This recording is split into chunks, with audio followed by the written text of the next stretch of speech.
سلام دوستای گلم، براتون امروز خورش باقالی قاطق دارم که یه غذای گیلانی و خیلی خوشمزه. مواد لازممون باقالی کشاورزی پاک کرده، سیر، شبید خشک، ادویه، در صورت تمایل ماهیشو یا ماهی دودی.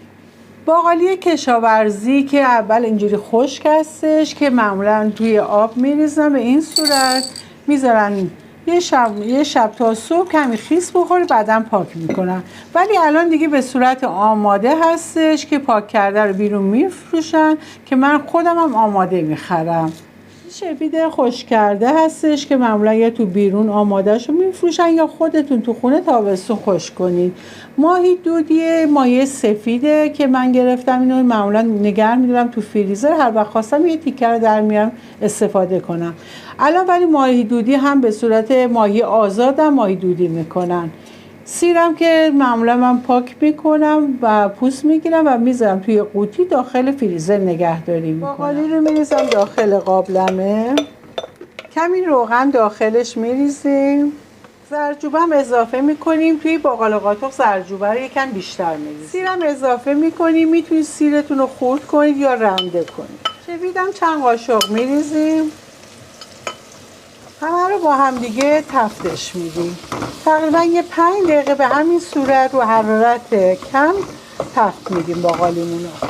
تقریبا من 5 دقیقه است دارم تفتش میدم، خوب تفتش بدید. حالا توی این مرحله من آبشو میریزم. بهتر آب جوشیده سرد اضافه کنیم که یه حالت کف نمیکنه.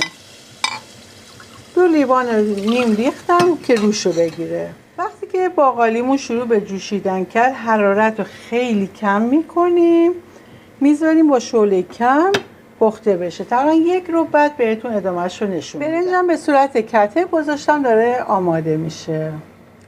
ماهی دودی رو به این صورت داخل برنج وسطش رو گود کردیم، میذاریم اینجا، با بخار خود برنج پخته میشه رو حرارت کم.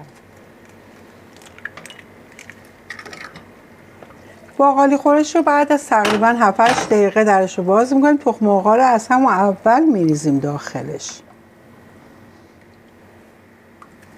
معمولا به تعداد نفرات تخم مرغ رو میریزن داخلش.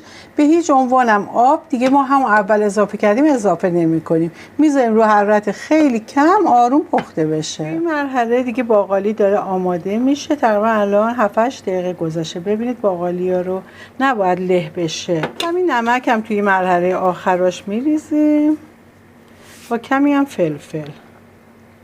حرارت دیگه خیلی کم میذاریم تا 1 ربع دیگه آماده میشه. این هم پلوی ما که در حال آماده شدنه. باقالی خورش ما دیگه آماده شده. من اینو توی ظرف صرف میکشم. اصلا ببینید باقالی ها نگاه کنید اصلا له نشده.